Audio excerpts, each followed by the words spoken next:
Meron din Cafe Baluan. So ibig sabihin coffee that you know. Pero sarado pala siya. Dito tayo sa Angeles Church. Ito pa ng panahon natin ngayon, guys.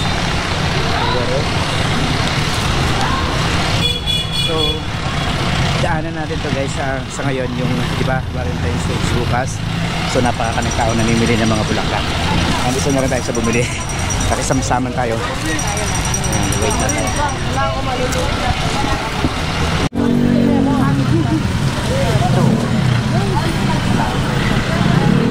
Busy. Dami namimili ng bulaklak ngayon. So hanap lang tayo ng coffee shop. Alright, dito tayo.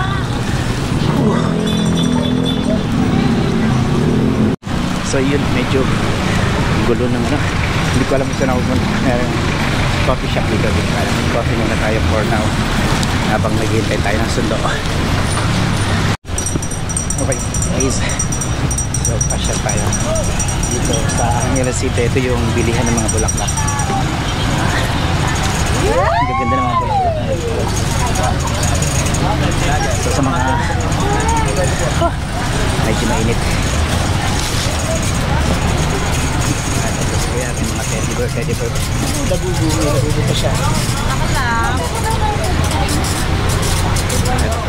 May teddy bear pa sila dito. May pula. Kasi hindi labubo, no?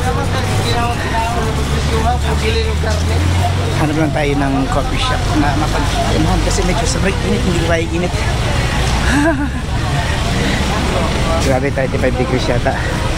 Samantala sa amin, minus 6 degrees ngayon. So, hindi tayo sanay sa init. Ayan, ang dami mga bulaklak dito kasi mga estudyante. Bumibili ng mga bulaklak. Ito, maganda ng mga bulaklak. Isang tower ba? Sorry, excuse me, thank you. Yun. Oh, nakalabas tayo doon. Init. Gaganda ng mga bulaklak. Wait lang.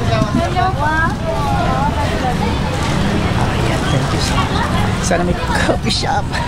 Wala bang coffee shop dito? Wow. So pass out ako, guys. Wala pang coffee shop. Wala natin ang ano, coffee shop muna para maka-hawi-hawi sa init.